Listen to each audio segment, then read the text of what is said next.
question, the member from London West. Thank you, Speaker. My question is to the Acting Premier. Speaker, 500,000 college students have paid tuition, purchased textbooks, and in many cases are paying rent. But with the college strike in week 3 and this Liberal government refusing to act to get the parties to the table, many students fear they will lose their semester and will have to go deeper into debt to complete their program.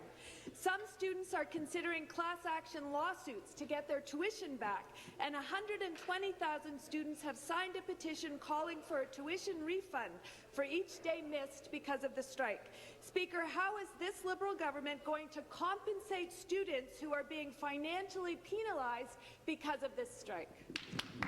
Deputy Premier. Well, thank you, Speaker, and I appreciate the question. I can tell you that my top priority and the top priority of the Premier is to get this strike over, to get the two parties back to the table.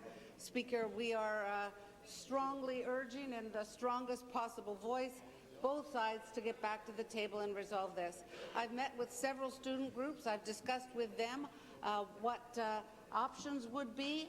We are very hopeful, Speaker, that there will not be an issue where students lose their semester, lose their year.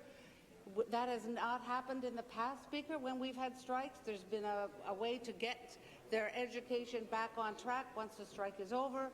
We are exercising every authority we have to get them back so that there is no loss to students, Speaker. Thank you. Supplementary. Speaker, we all know that the root cause of this strike is the Liberal government's chronic underfunding of the Ontario college system.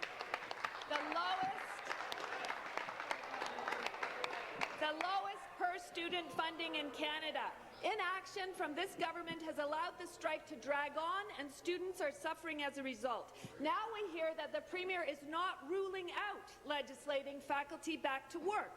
Speaker, does this government seriously think that threatening back-to-work legislation is a productive way to get the parties to the table so that a fair, negotiated settlement can be reached? Thank you. Be seated, please. Be seated, please. Thank you. Minister? Speaker, let's have a little reality check when it comes to college funding. Since 2003, enrollment has increased by about 25% in our colleges. Funding has increased by 82%, Speaker. So we have increased per-student funding by 45%, from $4,600 per student to $6,624. So, Speaker, I welcome advice from both parties on how to resolve this issue. I hear lots of criticism. I would love to hear a constructive advice.